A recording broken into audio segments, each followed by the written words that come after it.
100,000 Union soldiers camped outside Washington, D.C., 1861. Tents stretching to the horizon, cannons polished, boots lined in rows, and nothing happening. This was the largest army America had ever assembled, and it was waiting for one man. Cut to portrait of a young, sharp-eyed general, 34 years old, perfect uniform, precise posture. His name was George Brinton McClellan. They called him Little Mack. His soldiers loved him.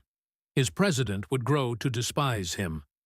But that hatred didn't begin with incompetence. It began with fear, not the fear of death, the fear of being wrong. George McClellan was brilliant, West Point graduate, top of his class, engineer, observer of European warfare, railroad executive by his early 30s. He was the kind of man who understood systems, logistics, organization, infrastructure, and when the Union Army collapsed in chaos after the First Battle of Bull Run, Washington panicked. The capital feared invasion. Enter McClellan. He rebuilds the army from rubble. He trains them, drills them, feeds them properly, creates defensive fortifications around Washington. For the first time, the Union Army looks professional.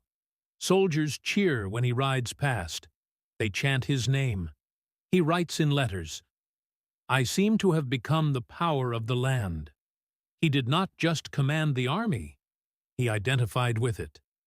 The Army of the Potomac wasn't a tool. It was his creation, his child, and men protect their children, even from risk. McClellan's greatest enemy was not the Confederacy. It was arithmetic. His intelligence chief, Allen Pinkerton.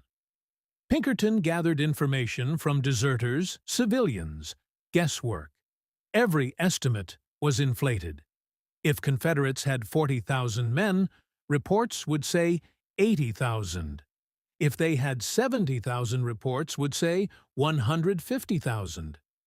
McClellan believed every number, because they confirmed his instinct, and his instinct was simple.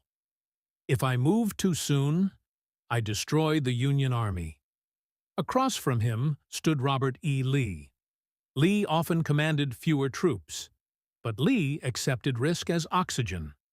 McClellan avoided it like poison. This is the psychological split. Lee believed in bold maneuver. McClellan believed in perfect preparation. One wins headlines. The other avoids disaster.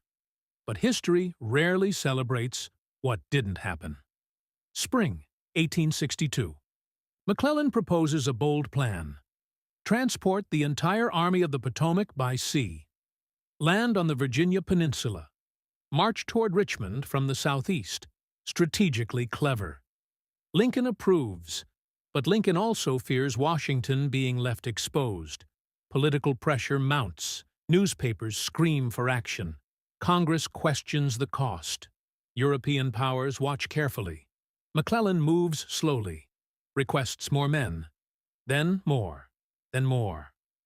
He writes to his wife, "I am confronted by vastly superior numbers." He is not, but he believes he is. The 7 days' battles erupt. Lee attacks aggressively. McClellan retreats, not because he is crushed, but because he imagines encirclement.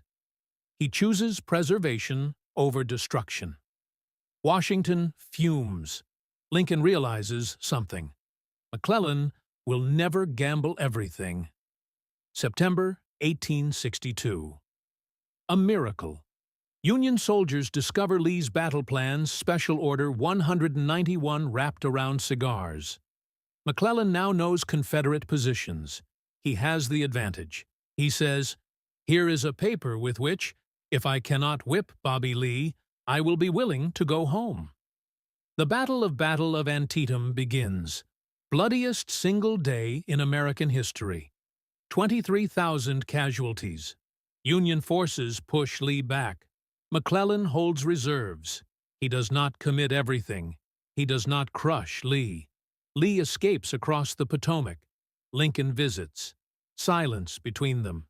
Lincoln needs annihilation. McClellan achieved survival. To McClellan, survival is victory. To Lincoln, survival prolongs war. Lincoln removes him from command, not publicly shamed, not court-martialed, simply replaced. The psychology crystallizes, fear of overcommitment. Inflated enemy numbers, emotional attachment to his army, distrust of politicians, misalignment with political urgency. McClellan later runs against Abraham Lincoln in 1864. He campaigns on restoring peace. He loses. History chooses boldness. Was he wrong? If he had attacked recklessly and lost the Army of the Potomac, would the Union have survived? If Lee had been destroyed in 1862, would hundreds of thousands have lived? We don't know.